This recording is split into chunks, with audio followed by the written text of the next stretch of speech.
All right, we're tracking Melissa, which is going to be the potential to become a major hurricane and a major difficult track the forecast here. We're going to break that down here on the feed. Let's begin right with Melissa here this morning. There it is. It's right in here. Now, when you look at the satellite, you would think, well, wait a minute, it's over in here somewhere, because that's where you see all of the reds on the infrared satellite picture. And the infrared means it's sensing temperature of the satellite. So it sees the darker colors as colder cloud tops, which means they're higher in the atmosphere, which means that's where you have all the rain and thunderstorms here. It's poorly organized right now because of wind shear. The water is very warm, but it's the wind shear right now that is limiting development here. And let me show you what the wind shear looks like. This is the winds at 40,000 feet in the atmosphere, all right?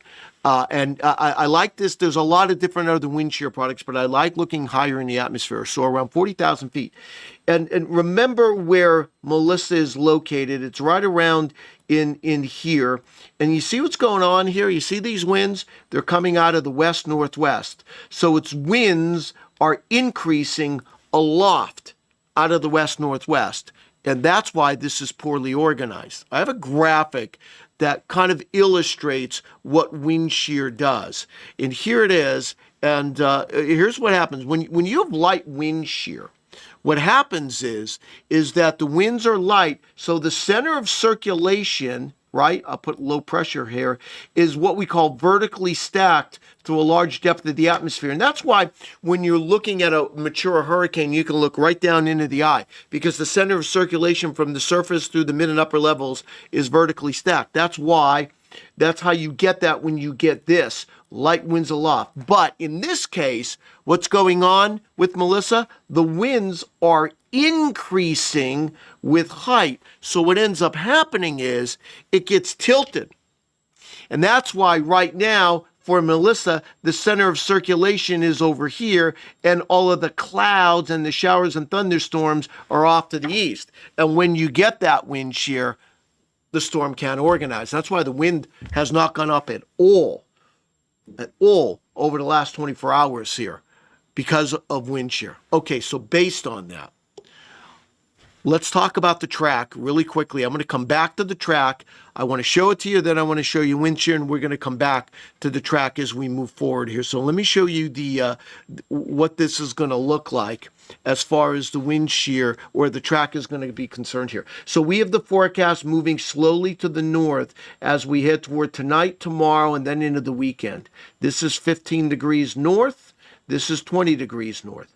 So you'll notice a slow increase in the intensity to a hurricane over the weekend. The reason for that is that we believe that the wind shear is likely to decrease slowly through the weekend. Let me show you the wind shear map. You can see what I'm talking about here. So as we go forward, whoop, we have the wrong graphic here. Let me go back to the wind shear right here. So this is what it's going to look like here as far as the wind shear is concerned. Let me take you to Friday. So at this point, we believe Melissa's in here. You still have westerly winds. You see that right in here, but they're beginning to weaken. And that's going to be the theme, is that the wind shear weakens as we go through the weekend. Let's go through Saturday. Again, it's going to be tucked in here. There's some wind shear, but the lowest wind shear is around 15 degrees north. Once you get north of 15 degrees north, you do have some wind shear, especially in the Northwest Caribbean. And then by Sunday, here's where the problem starts with the wind shear, because by Sunday, look how it's starting to lower here in the Northwest Caribbean. And then by Monday, where is it? The wind shear starts to lower all in this area. It's up in here where you see the darker colors. So as we move through this weekend, the wind shear is going to weaken, and that means that this storm will have the ability to get much better organized. And the key is, the farther south it is, the more likely it will become not only a hurricane, but a strong hurricane. Right now, here's our window of movement. This seems to be an outlier, that it takes this north track. It's not impossible, but I think we'll know later today. If it doesn't start turning north, then we start throwing this out. Then we kind of make this window more like this, that it's as far north and east as Jamaica, but it can also be this far south. This is if it just turns to the west. Now, the danger of this is that the farther south this goes, as I showed you on the wind shear map, the less wind shear there is. And then this will go to a major hurricane. The only thing stopping Melissa from being a major hurricane, that's category 3 or greater this weekend, is the wind shear. We think it's far enough north that that will limit it. But certainly by early next week, if this is still in this area, then we're going to have a problem because the wind shear lowers quite a bit.